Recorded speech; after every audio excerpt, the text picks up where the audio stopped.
Hey guys, welcome to The People's Voice. My name is William House, and I'm here to do an interview with Shane Thomas here. Basically, the entire point of this interview is to interview him based on current events and his own opinions on stuff like the right-wing extremists raiding the Capitol building.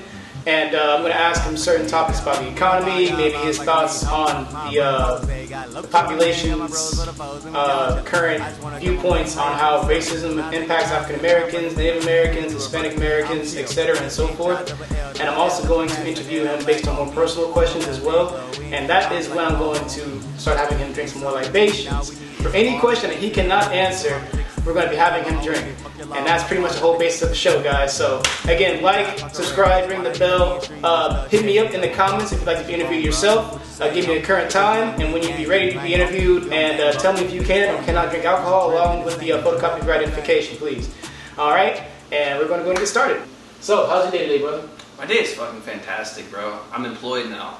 Oh, where'd you get employed at, man? I'm teaching at this music school. I'm teaching guitar lessons, piano lessons, and bass lessons. Okay, awesome, yeah, awesome. How long have you been doing music, brother? I have been doing music since I was like 9 years old. Like, I started on the guitar, but like I have more like formal training on like upright bass and bass guitar. But I do a little bit of everything. Now, Shane, your current thoughts on the political sphere, man. What do you know so far about current events? What do you think is the general theme of them? Transition, but I feel like there's a lot of false optimism right now. Mm-hmm. Now, what do you mean by transition? What do you mean by that? Like, everyone in this country was so divided during Trump's presidency. I mean, it was the first time I'd ever seen like entire families that were just like not on good terms with each other because of something that was political. And I feel like now that Biden is becoming president, like, yeah, people won't be so belligerent with one another, at least I hope, but like, I think people really overestimate how much he will be able to do because he's such a moderate. I mean, he's really conservative as far as left-wing politicians go. Mm-hmm. And that's like in reference to his policy in general, his former policy as well, from the 1979 incidents all the way up till now? Yes. Okay, good. Everything. Good. Now, how do you feel about the right-wing extremists raiding the Capitol? Well, like, first off, like, how the fuck did they get that far? Mm-hmm. If they were Black Lives Matter protesters or any sort of left-wing or like pretty much anything that wasn't like a bunch of white people or Trump supporters, they wouldn't have made it on the grass. Mm-hmm. I mean, like, Secret Service yells at people like 3 blocks away for crossing the street at the wrong time. And now you're telling me that all these motherfuckers who are clearly having some sort of violent intentions you just let them in. Like, I remember seeing videos of like, as they were walking into the Capitol building, cops were like, "You can't be in here. No, you can't be in here. Nobody can go in here," as they just watched them walk in. Mm-hmm. Didn't do anything. And I mean, like, I've had rubber bullets shot off next to me in tear gas for less. And like, they didn't even bring that shit out till later on. Mm-hmm. I mean, yeah. It's such a double standard. Right. Now, what are your thoughts on racism incongruence to that double standard that we face in America? Well, I feel like when Trump became president, a lot of closet racists felt very empowered by it, and they felt like they didn't have to be closet racists anymore. Mm-hmm. And it really showed the true colors of a lot of people, and it really exposed how much of a problem that is. Mm-hmm. I mean, everyone knew it was always there, but like, I don't think mainstream media has like accepted that until like relatively recently, like how bad it is. Mm-hmm. Now, do you know anything about the Wilmington incident? It rings a bell. How do you know it though? Is this something I'm gonna have to drink on? That's right, bro. Do you know it? Yeah, take that shot. Yeah. You gonna take a shot with me? Maybe, yeah, I'm about to go and take it with you just to be nice this one time, okay? Yeah. Alright. Excellent. So, basically, that was the first instance of a insurrection against the United States politically, and it was brushed under the rug because it was mostly put upon by a white mob against the Fusion Party, and that was to push all the black political powers out of North Carolina, the city of Wilmington within North Carolina. So do you feel like that's what's happening on a national level with this Trump instance of insurrection? To some extent. I mean, I don't know that much about that particular incident to really have like a direct comparison. But, I mean, I think the only thing that kept it from being what it could be is they were so disorganized. And because I mean, when they walked in there, like, if they really had an agenda or a goal, they would have done some serious damage. But they really just came in there and just took a bunch of selfies and acted like fools. Right. I mean, it was like, I remember this video I saw on Reddit the other day of like these two Trump supporters in the mob together, and then like they hadn't stormed the Capitol building yet, but they were about to, and he was like pointing to it, and he's like, "We can take that place," and this guy next to him is like, "And then what?" And they're both Trump supporters, and he's just like, "Hands on pikes!" And then the guy just makes his face like, he's like, "I did not sign up for this shit." Like, I feel you, brother. I feel you. All right, Shane. So the next question is going to be the last one of phase one, okay? Remember, phase one is nothing but political, economic questions, current event questions. Okay. So for this one's economic question. Okay. How do you feel the economy will suffer as a part of this insurrection against the Capitol? I don't think it'll be that consequential, to be honest. I mean, they didn't really do anything but make a statement, if you can call it that.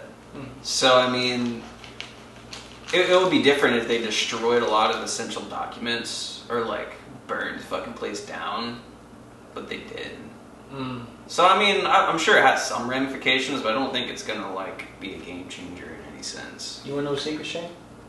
I'm wrong, man, aren't I? This alcohol is a fact checker. There were secret documents that were taken. Take a shot for me. Fuck, man. Yeah, man. Confidential documents were indeed snatched from Nancy Pelosi's office. Was it her mail or was it like... Mostly political papers. Anything regarding plans for a next policy change. And people's private information, constituents' private information, that was all taken. Damn. Not all of it, but a vast majority. More than should be allowed, which is none. So, exactly. All right, Shane. We're going to go on a little bit personal questions now. You ready? Oh, God. Okay. I'm about to find out if I'm ready. All right, buddy. So basically, for these personal questions, my first one is, how do you handle frustration? How do I handle frustration? Man, it depends what kind of frustration. Like, I don't. I sleep. Like, I feel like I don't have like a go-to coping mechanism for frustration, but there are times where I can cope with it depending on the circumstances. Like, say if I'm performing or something, like that's a good way to vent out frustration. But I feel like if I'm just like at home chilling by myself and I'm just like mad frustrated, all I can fucking do is sleep. I mean, right now, productive and shit. Okay, well I understand that, man. A lot of people kind of feel that way. Yeah. Do you feel like you suffer from any kinds of mental illness? Yes. What kinds? Would you like to elaborate on that, Shane? No. I'm just trying. All right. Now, how do you feel mental illness like affects you in a sense? We won't specify on which kind, but just. Oh, I mean, I'm like open. I don't really give a shit. I was kind of just kidding around. But, Oh, I mean, like, I don't know. Like, my history with that is like, you know, like when I was a kid, like they tried to diagnose me with all kinds of different shit. Like they tried to diagnose me with Asperger's syndrome, ADHD, OCD, and like as I grew up, like when I had a therapist a few months back, he was just like, dude, you do not have Asperger's, like at all. Like there's literally nothing. And then he was like, you've been stigmatized by all these labels and stuff, but like. I don't know. I just know that like I get mad depressed and like I feel like I'm wired a little bit differently from like run-of-the-mill Joe Schmo, but that could just be narcissism. I don't know. NPD, just like Donald Trump has, man. Don't worry about that. Now, at least I'm not a sociopath. At least I don't think I am. Be watching for you, man. I'm gonna look out for you. Maybe you should stop drinking right now, you know. But all right. So the third question is, Shane. What is the story of your first kiss, man? The story of my first kiss? Mm-hmm. Fuck, man. I was in like 7th grade, and like,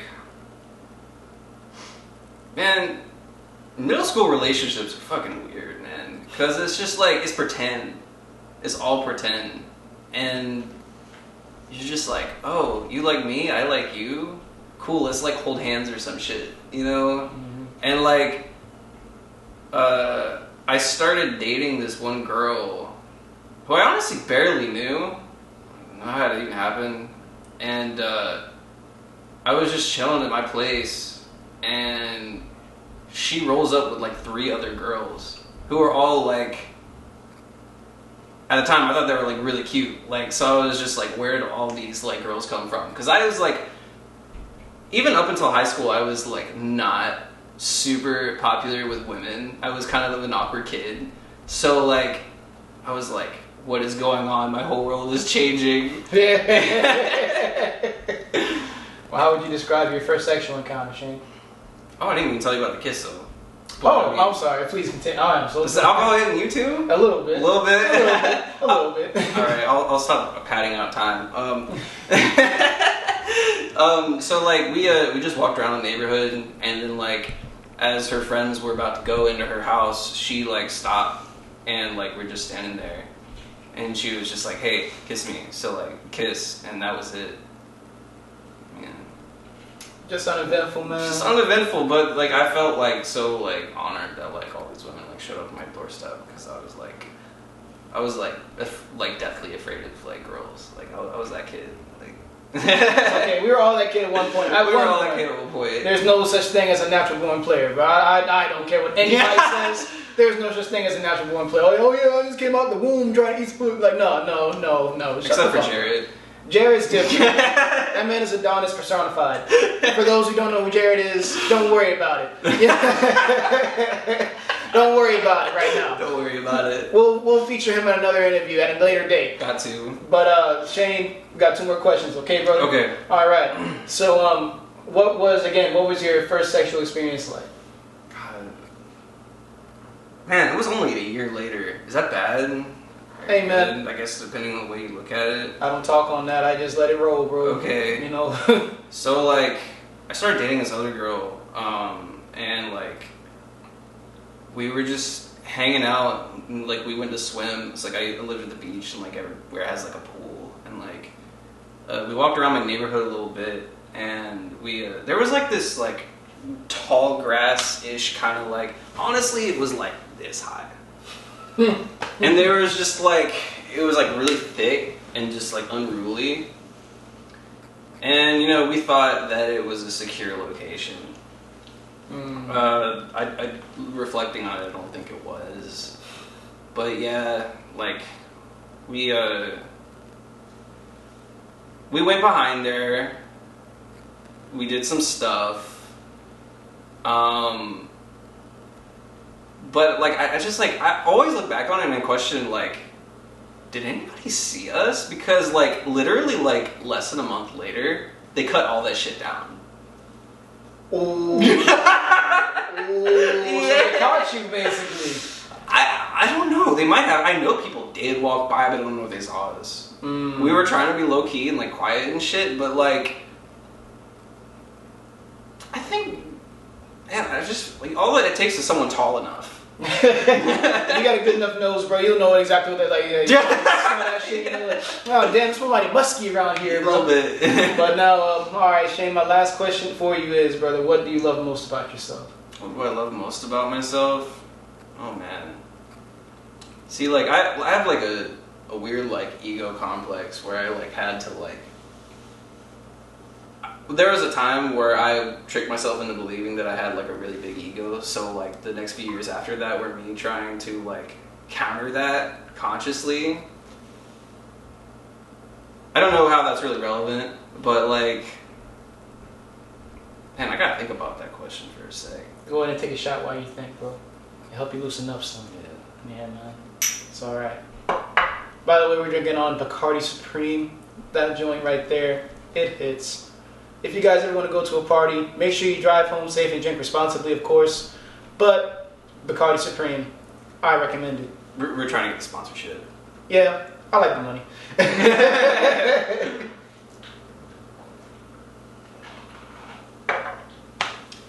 But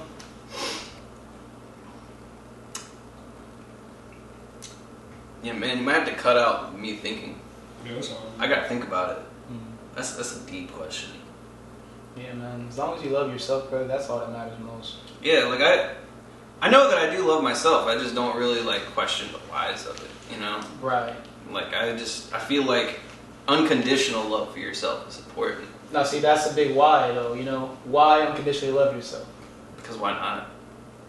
I feel like if you don't love yourself, like I feel like loving yourself is kind of a necessary component for survival to some extent. Like if you don't love yourself, you're not going to treat yourself right. You're not going to do right by yourself. So, I mean, I guess to answer the damn question. Biggest thing I love about myself.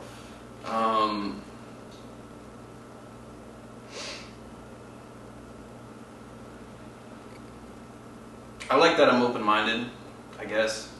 Or I like to think I am. But I mean,